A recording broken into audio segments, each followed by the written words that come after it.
It is just past 9 o'clock, so we should probably get going with the second installment in a 3-part series offered by the beloved Jim Frazier, the former director of music and organist, but also the historian who very lovingly and devotedly wrote the history of St. John's for all the saints.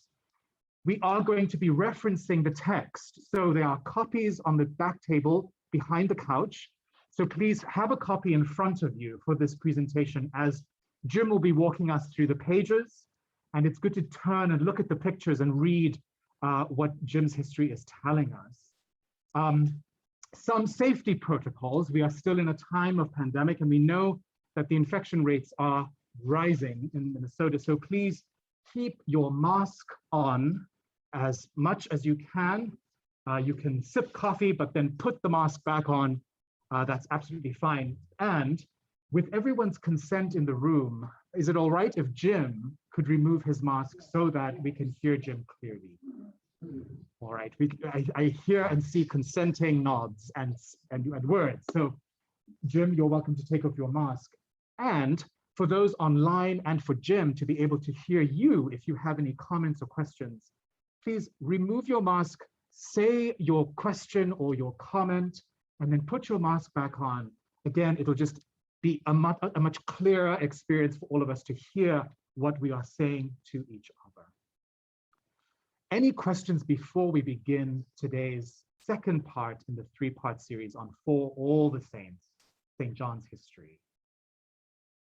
All right, well, without further ado, welcome, Jim Frazier, welcome back. And the floor is yours. I'll turn this so others can see you online.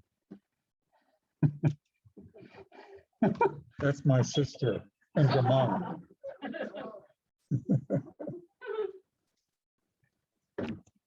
Let us pray. All merciful God, we gather in your presence to explore the history of this beloved community. Help us to understand how the ups and downs, the ins and outs, have brought us to this very place. Give us the opportunity to see you more clearly.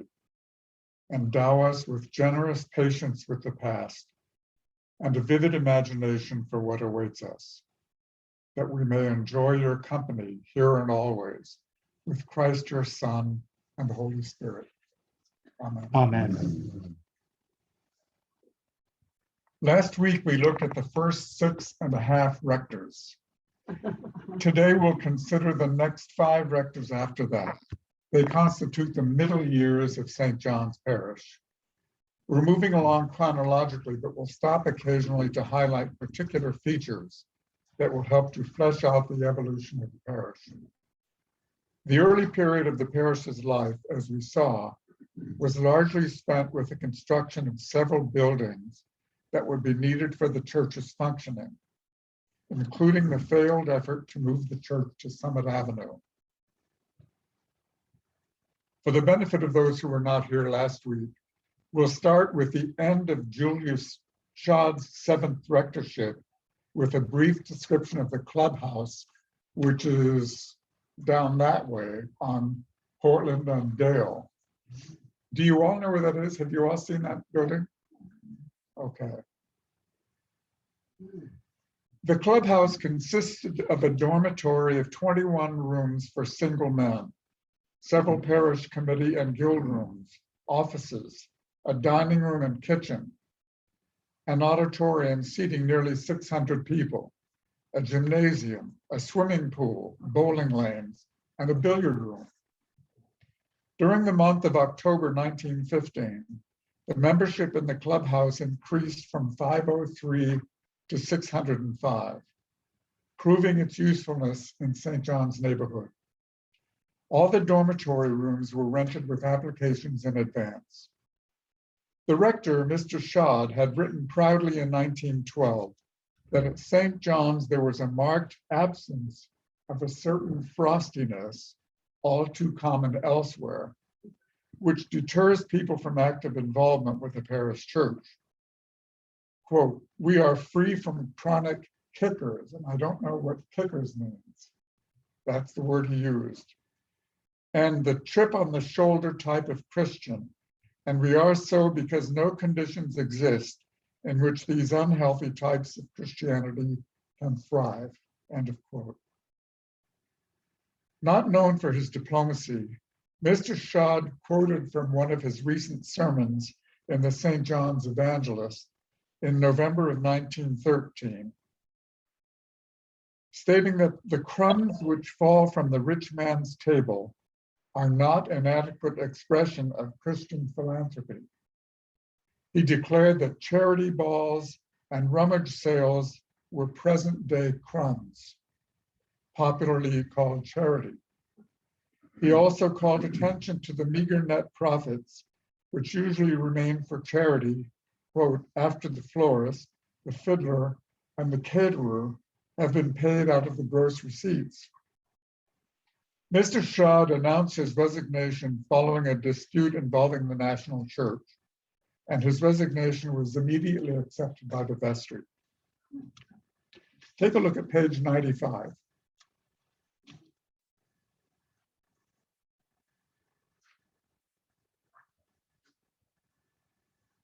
The eighth rector, the Reverend Edward Macon Cross, was described by the vestry as, quote, a progressive, earnest, and successful young leader. He worked in the mercantile business with his father, then entered the Philadelphia Divinity School. He became general missionary in the Black Hills of South Dakota, serving St. Thomas Mission in Sturgis, which later became the home of the annual motorcycle rally in August. Edward Cross remarked that a new era was dawning at St. John's with a, quote, determination to do things in a broad and generous fashion, and a disposition to take a more prominent and constructive part in all the affairs and enterprises of the church within the state and beyond. In 1908, St. Margaret's Guild had established a fund to provide dental work for the needy. The clinic had been open only on week mornings, not on Saturdays or Sundays. So some adults had to take time off from work. 11 years later, the Guild reestablished its special fund for dentistry, seeking donations from parishioners. At the annual parish meeting in January 1923, the membership voted to encumber the land on which the club stood. The clubhouse had consistently run a deficit. In 1919, it was estimated that the parish would have to underwrite as much as $2,500 annually. The mortgage was for $12,000. In 1919, Mr. Cross received a letter from the vestry of St. Mark's Cathedral in Spokane, Washington, calling him to the position of dean. He declined the offer, saying that the program at St. John's would be seriously harmed by his withdrawal. The rector had a passion for church pageantry, and he promoted the production of mystery plays during Sunday services, including a play entitled The Builders of the City of God, performed by some of the older members of the church school. The girls' choir presented a cantata titled Santa Claus and the Fairy Godmother. Mr. Cross himself wrote a Christmas Eve pageant titled The Fullness of Time. After serving 8 years as rector, the Reverend Edward Cross was called by the House of Bishops to become the third bishop of the missionary district of Spokane. In a response to the bishops, the vestry wrote that St. John's had been an unusual parish since its foundation, in that it has been maintained and supported in large part by the men who were not churchmen. Some of these men belonged to other congregations, but they had friends here. So they'd come here occasionally and they'd go to their own churches occasionally. House of Hope was one of those that was sort of a back and forth membership.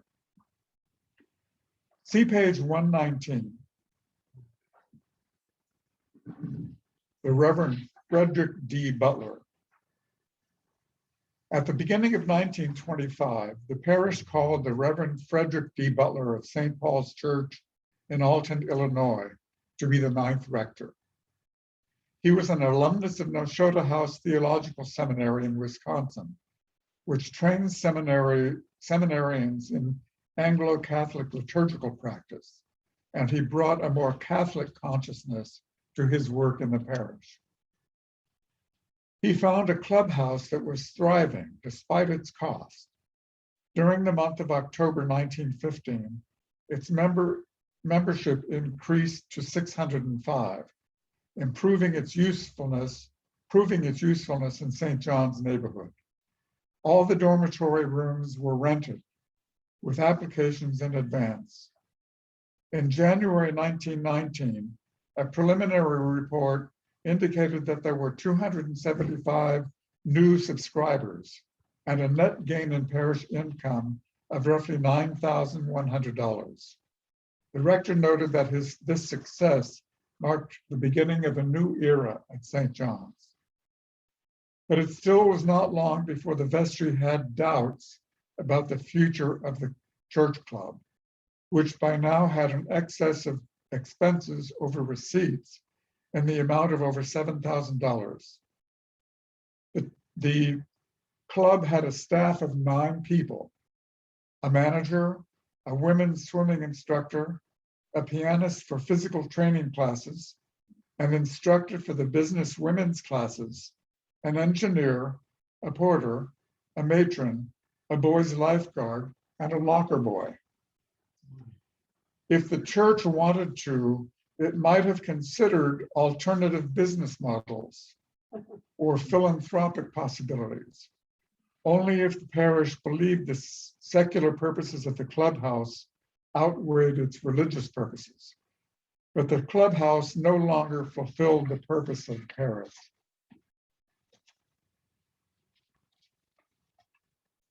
Three courses of action were considered. 1, to purchase a site and build a new parish house, requiring a large investment. 2, to move the clubhouse to a site nearer the church with a cost estimate of $50,000. They moved buildings more easily than we do in those days. Number 3, to make alterations and repairs to the church club and the entire building, and use the entire building as a parish house. Mr. Butler strongly advocated for the third plan. Take a look at page 118. Another prominent parishioner was Frank Billings Kellogg. This is one of my favorite people in the parish. Early in Mr. Butler's tenure, Mr. Kellogg was serving the nation as Secretary of State under President Calvin Coolidge, having earlier been ambassador to the Court of St. James. Of the 80 treaties that he signed while in office, none was important as the Kellogg-Briand Pact. Sponsored by France and the US, the pact was named for its co-authors, Kellogg and French Foreign Minister Aristide Briand.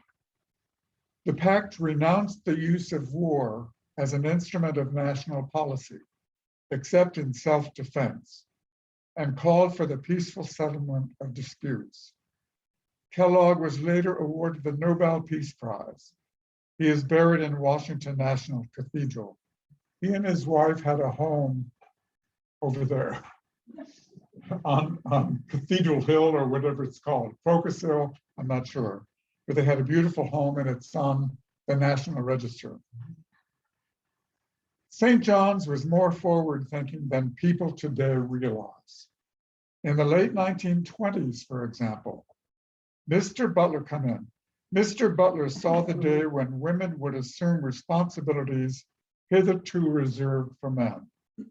He wrote, quote, "There is a time coming and coming fast, we predict it, when women's work in the church will not be confined to making aprons and embroidery, cooking parish suppers, teaching Sunday school, or even packing missionary boxes. Women will be on the vestries, conducting lay evangelistic missions, linking up the church more and more with social service work, branching out into the many lines of activity that now are closed to them, end of quote. During the Depression, many parishioners found it difficult to honor their pledges, and some had to eliminate or reduce their pledges in succeeding years. But the most tragic feature of the Depression for St. John's was surely the death by suicide of senior warden Paul Knoxon Myers, described by Mr. Butler as a man of noble life, unimpeachable character, and splendid churchmanship. In March of 1933, after a tenure of just over 8 years, the Reverend Frederick D. Butler submitted his letter of resignation following a call from Grace Church in Madison, Wisconsin. I forgot to mention at the beginning that at the end today, I'd like to ask you 3 questions, and I'm encouraging you to listen to what I have to say as a basis for your answers. The first is, what was lost to the parish as a result of the closing of the church plant? Secondly, what was lost to the neighborhood as a result of closing the clubhouse? And lastly, was the closing of the clubhouse inevitable? We move now to Reverend Conrad Gessner, page 137. The 10th rector was the Reverend Conrad Gessner. Although he was not a man of big ideas, he had a remarkable missionary zeal.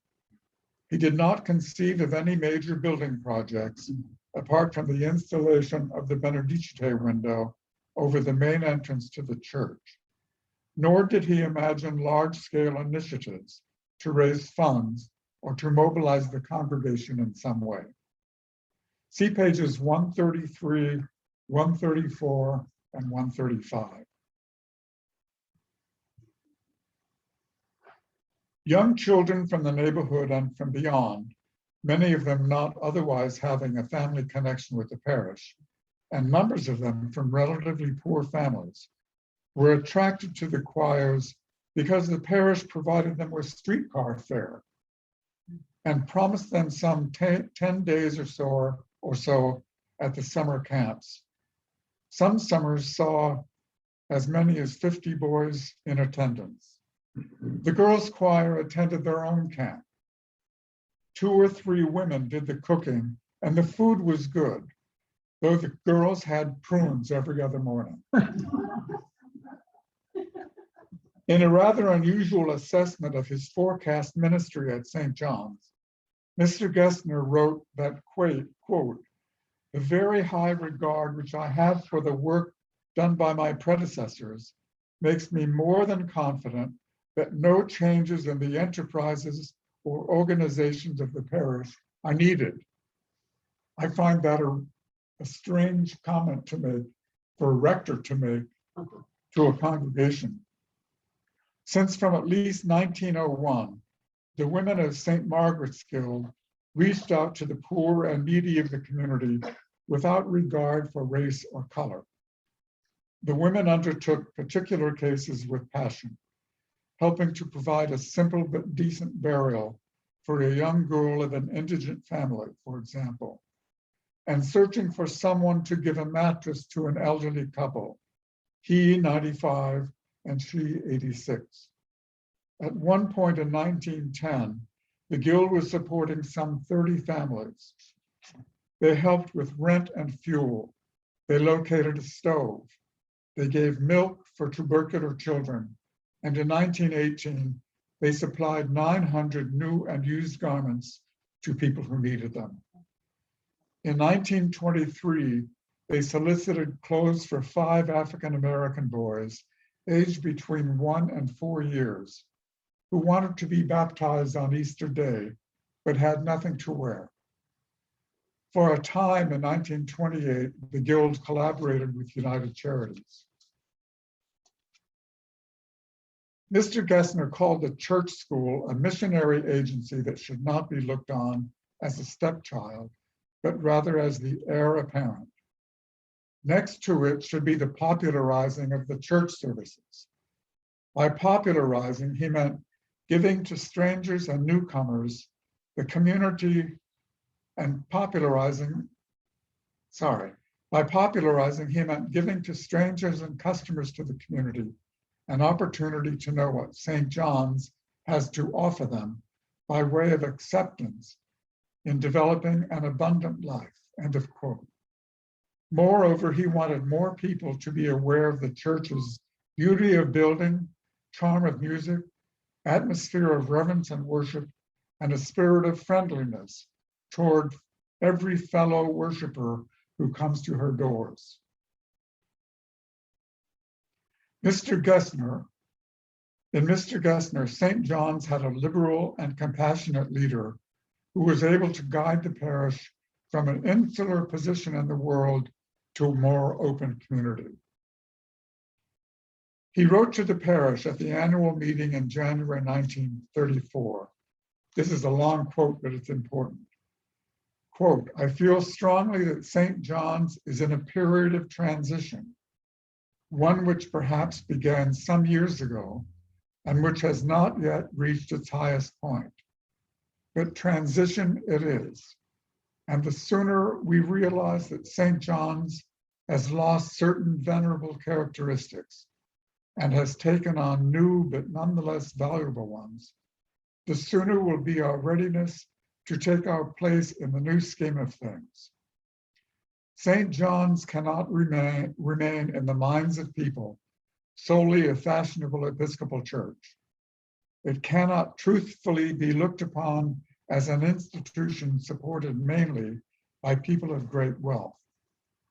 The sooner we are ourselves impressed with the dignity of belonging to a parish in which all classes and types of individuals are welcome and fed, the sooner we shall be awake to the choice opportunity which now confronts St. John's. Long sentence.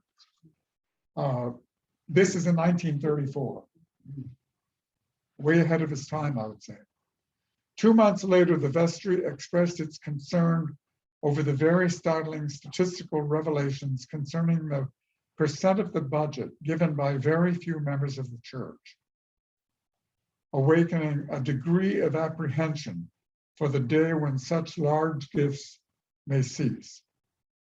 Nonetheless, a gift of $1,500 in 1941 from the will of a member prompted the vestry to write, quote, there is something seriously wrong somewhere when so many parishioners are failing to adequately remember the church, if they remember it at all.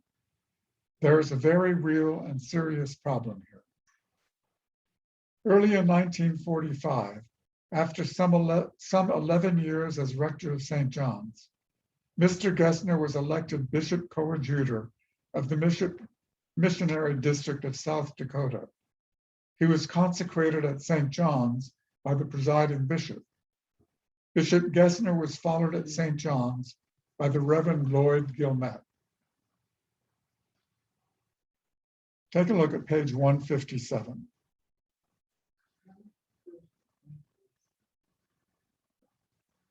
The vestry invited the Reverend Lloyd Gilmet to serve St. John's as its 11th rector.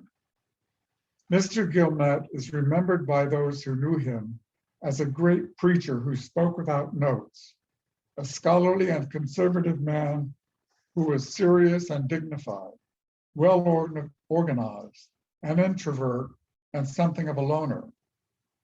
It was a matter of opinion as to how well the church club had served St. John's since 1914. Over the years, the building and its activities had been a drain on parish finances, and the church club had lost its identity with St. John's.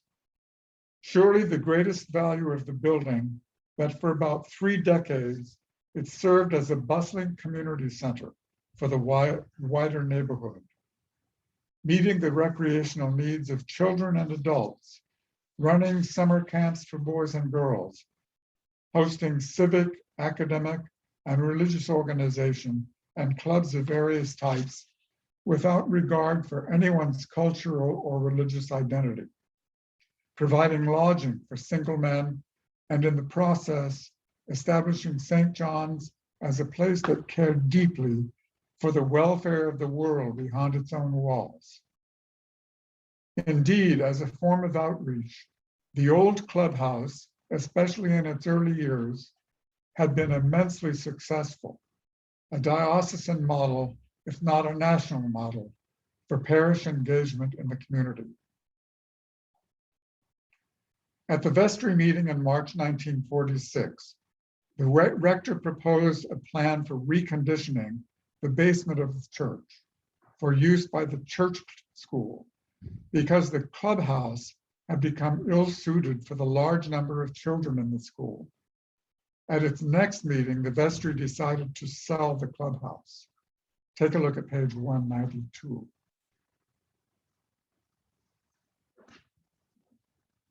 The matter of a new memorial parish house now emerged forefront. A comprehensive new parish committee was organized in 1952 and met with architects. The building was constructed using proceeds from the sale of the former clubhouse.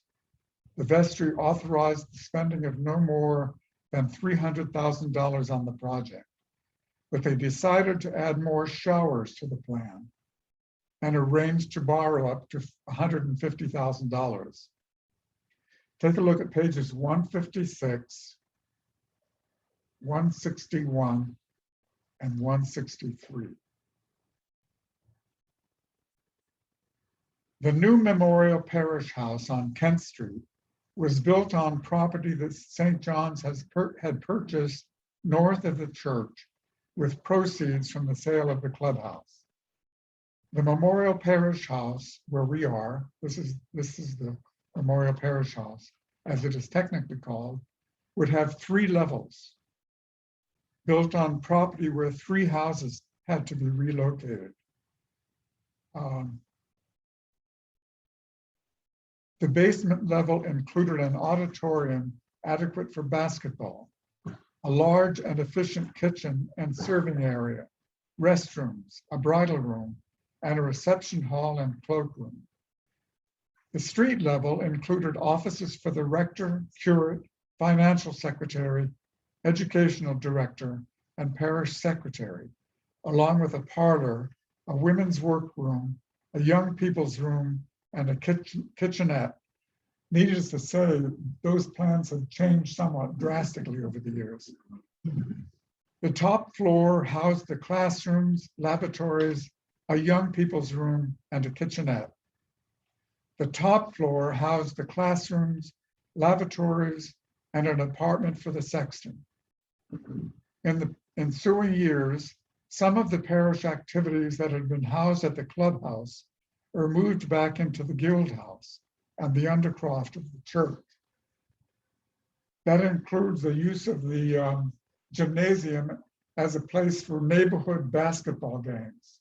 I don't know if they're still doing that, but that comes from the church club. Just as the Te Deum window served as a memorial to those who fought in World War I, the vestry now turned its attention to World War II, to a World War II memorial window, which would be placed in the vestibule of the church.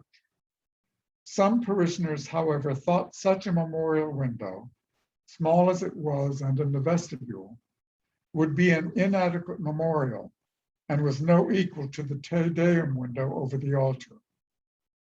Nevertheless, the memorial window was installed in the vestibule after Easter in 1949. The Memorial Parish House was a more fitting memorial for those who had fought in World War II. Even the church school youth had a role to play in the mission of the church. For example, a membership contest held in the church school in the fall of 1949 promised an airplane ride for boys and girls, bringing in the largest number of new students. Provided by Mid-Continent Airlines, the ride took place in 1950 from Wold Chamberlain Field. Another form of outreach, the parish rummage sale, became a major annual endeavor and lasted for several decades, attracting many people from the neighborhood. The first such sale was sponsored by the St. Margaret's Guild in 1910. That rummage sale went till about 2013, is that about right? So it was around for quite a long time. Beginning in 1950, the Sunday service was broadcast over the radio. This was an expensive undertaking, and the broadcasts were given as memorials. The no parking signs on Kent Street out here were originally installed to reserve space for the truck from the radio station. Dorothy Eck told me that. For many years, a quartet of professional singers had replaced the choir of men and boys during the summer months. Eventually, the quartet was joined by a volunteer adult choir to lead the singing of hymns and canticles. Soon it became difficult to secure the 30 boys needed, for an adequate choir. So they were joined by the girls' choir, who were now singing 2 services on Sunday. The Christmas pageant was an elaborate affair enacted by adults on the Sunday afternoon before Christmas. Titled Star of Bethlehem, the set for the pageant featured the town of Bethlehem. One of the highlights of the festival was the singing of Angels We Have Heard on High by several angelic women who would climb the staircase behind the reredos and sing the carol in front of the Te Deum window. There's a very narrow staircase up there, and the bottom part of it has been cut off. But if you go into the corner of the chancel and you look up, you can see the upper rings of the staircase. I don't think there's any way to get to that staircase, and it can't be used for any purpose right now, but I find it interesting.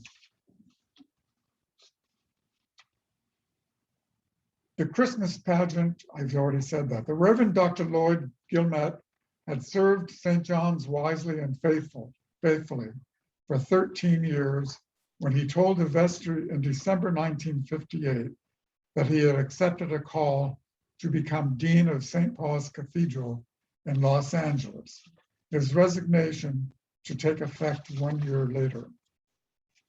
I think I've forgotten one thing that I wanted to tell you. Yes. In World War I,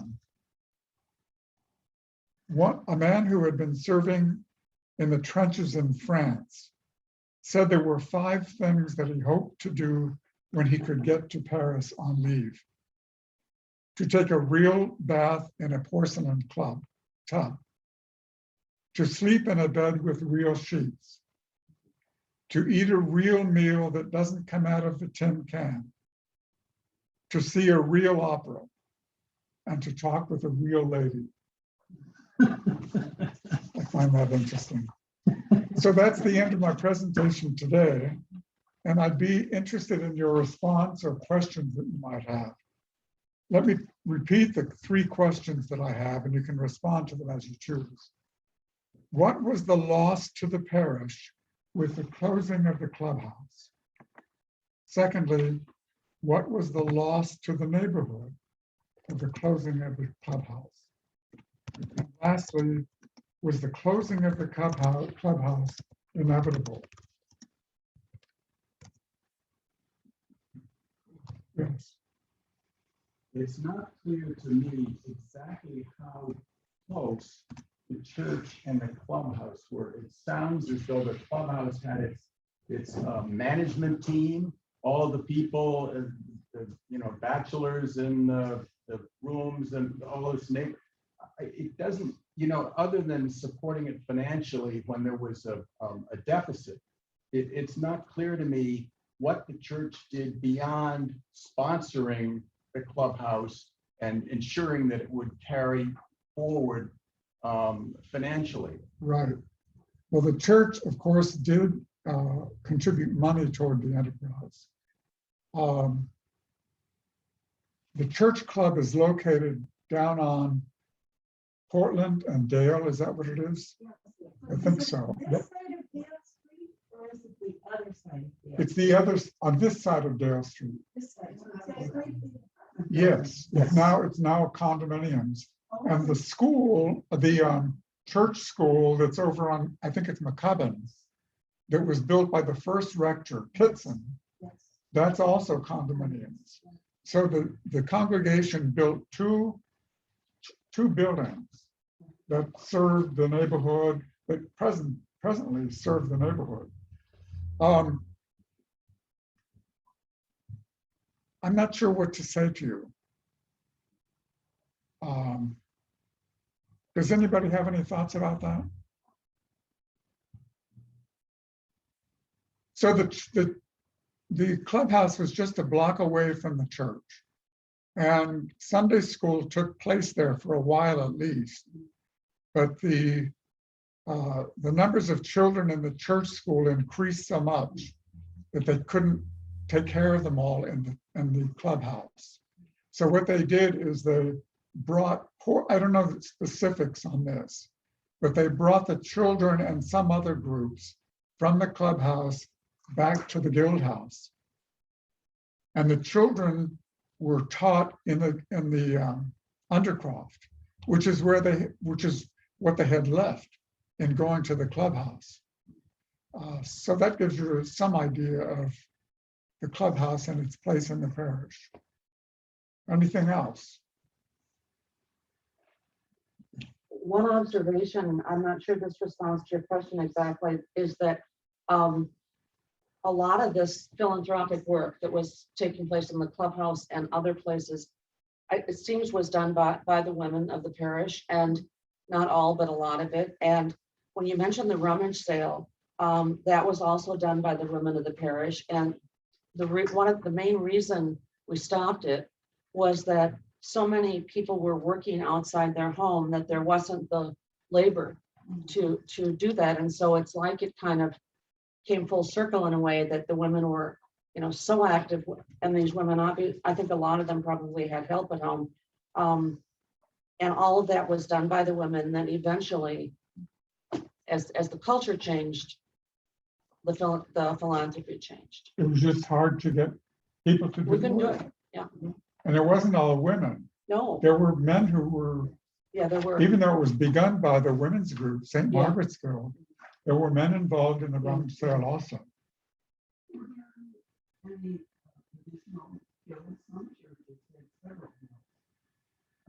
There were St. John's and the guilds. There were many guilds here. I didn't begin to mention them all.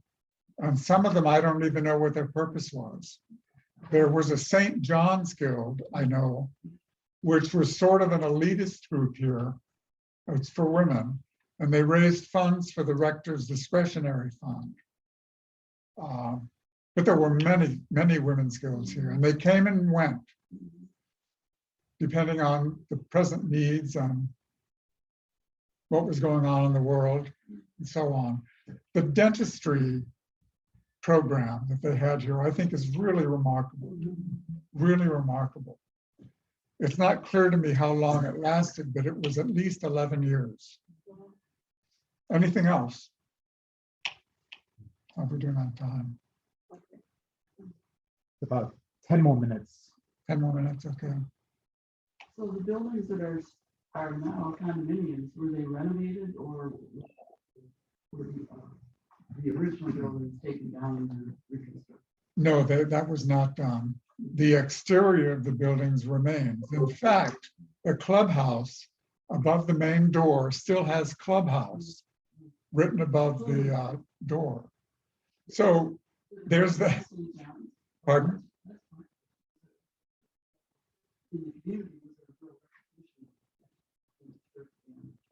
Well, that's a main reason that the church let the clubhouse go, because it wasn't clear that the people who were using the clubhouse in later years had any idea that St. John's had a connection with the clubhouse.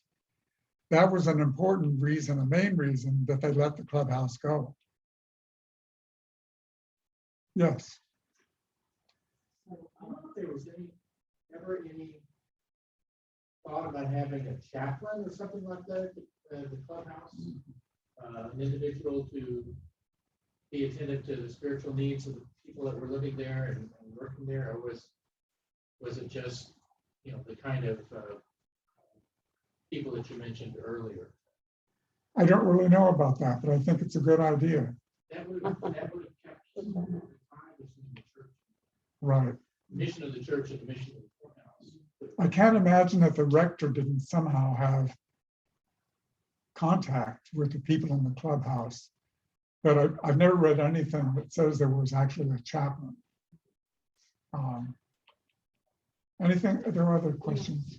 The summer choir camps of the children, some of whom were from the community, maybe their parents didn't belong to the parish, is a wonderful idea for recruiting kids who are interested in singing. It would take a lot of outreach and a lot of organizational structure, but music has been found to really enhance brain development.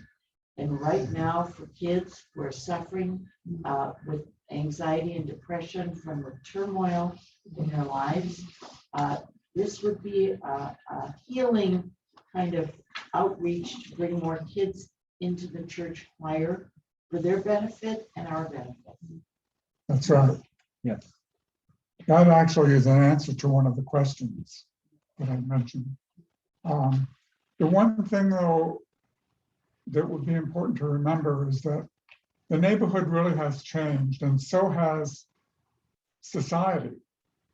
And whereas the clubhouse provided activities that weren't available in any other place, and so the children and youth went there, there now is, there's a lack of, there's an abundance of that kind of activity in the neighborhood.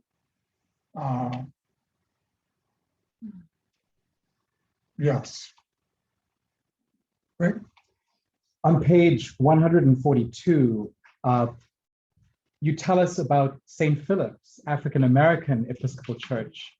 And it seems that during the Jim Crow South, racial, just, what's the word for that? Hell. It seemed that up here, the parish house and the people of St. John's and the people of St. Philip's had a relationship here through hosting music concerts, 2 recitals, one by a talented young soprano, Dorothy Martin, a member of St. Philip's Choir, and another by a baritone, Lewis Williams. And that St. Philip's had occasional chicken dinners in the auditorium as fundraisers for the parish. And this was the 1930s.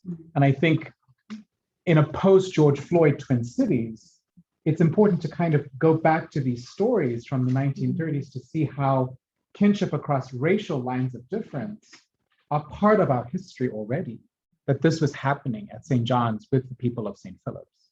And there was more of that later on during the riots and the unrest. In the 60s, yes. The 2 parishes would share various things. Youth from this parish went over to St. Philip's Parish, for instance, which would probably have been an eye-opener to those kids. Something else? I Yes. just thought that there was a real turning point during the Depression that this is talking about, right? And it kind of felt like if you look at it, and class seemed to rise up to priest. I was trying to remember his name was, you know, we're not going to do this. And it seems like that's, you know, it's being in the right place at the right time, but that does happen. That just got it. So that's informative for me. I mean, it takes it, and to think what it takes for us to embrace what really is precious and most important. And now we've got the pandemic. Anything else? Yes. Is there any chant of this? I'm ignorant about faith. But is that church still going? I'm sorry. St. Philip's closed when the 94 corridor went through the Rondo neighborhood. It decimated that community. The African-American community in Rondo were members at St. Philip's Episcopal Church. And St. Philip's continued for a while. Forgive me if I'm speaking out of turn here, but the parish just couldn't sustain itself once the 94 corridor had gone through. And Denzel Carty, who's recognized in Lesser Feasts and Fasts as a saint of the Episcopal Church, was the rector of St. Philip's Episcopal Church that St. John's had a relationship with. So the people of St. Philip's and then St. Thomas Episcopal Church, which was the African-American church in Minneapolis, the 35 corridor went through their neighborhood.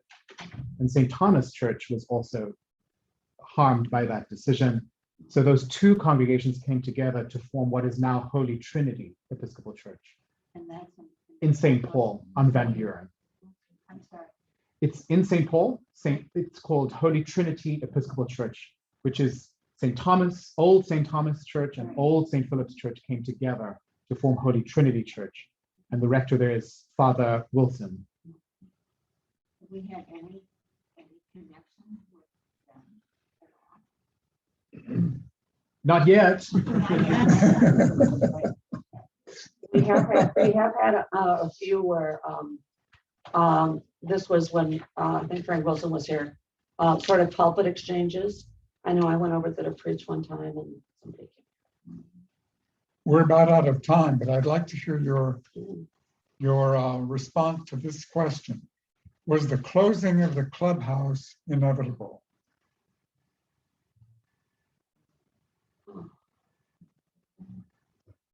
You think so? Why is that? The social order changed and what people were doing with their lives changed. Work changed. And there were and then there was World War II. I mean, there were so many upheavals. That's right. Anyone else? Maybe unless it had become something like Lutheran Social Services, where it became more connected to the, what should I say, social service, extend the social services through some other independent agencies, I'm not sure. Nonprofits. Yeah, nonprofits, yeah. Anything else? I'm going to ask those same three questions next week when we'll talk about the clinic in Kiora, which is still underway. I neglected to welcome the people from St. Clement's. I understand there are a few of you. No. I think I should clarify the books that you signed this morning. It's Yes. for the Kogi. They're in training with the Kogi. Oh. And those are the folks from St. Clement. Oh. Okay. Good. Well, that's all for this morning. Thank you all very much.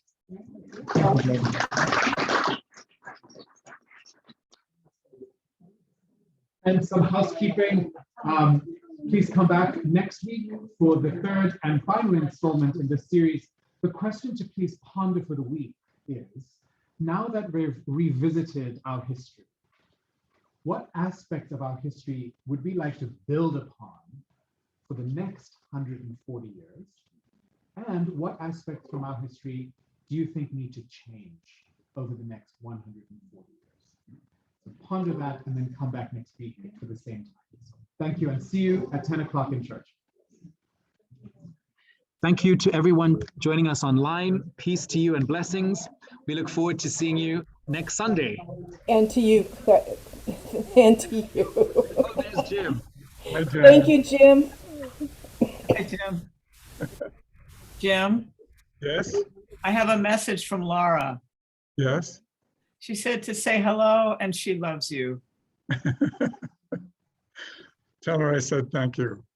Is your cat handy, Golda? Oh, she's sleeping. Hang on. My sister has a new cat. Come here, honey. You want to see Jim? Huh? Well, I'm so sorry, darling.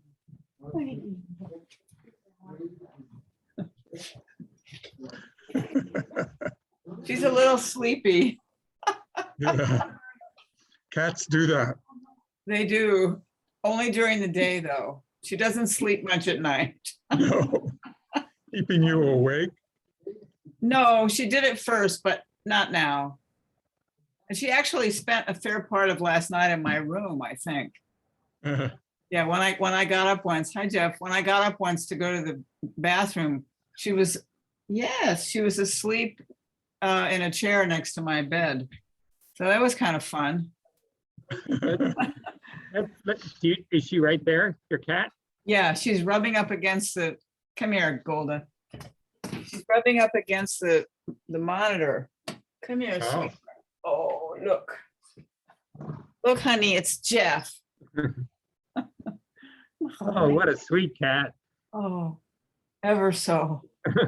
They're good friends already. Oh, I can't even believe it. It's like she's been here forever. And how old is she? 2. Okay. Yeah. Enough of a grown-up to not be bouncing off the walls, but in theory, she may have a good bit of life left in her. And I'm a little tired of digging graves, so if you know what I mean. I do know what you mean. Yeah, I bet you do. Dug a few yourself, maybe, or, I have. uh-oh. Yes, she was walking on the keyboard, but anyway. We'll let Oh, you go, Jan. what'd you Good to see say? you. What'd you We'll say? let you go. Okay, I'll let you go too. Just to say, I can't be here next week because Jesse and Mike need me to help them with Thanksgiving prep. So I will miss you. But thank goodness Craig is sending me the Zoom links. This is all being recorded, and he's sending me the files. So Yeah. I'll get to see you anyway. It's just that I won't be seeing you right while you're doing it all. Good. That sounds Yeah. good. Yeah, yeah. See you later. Okay, have fun. Thank you. Oops.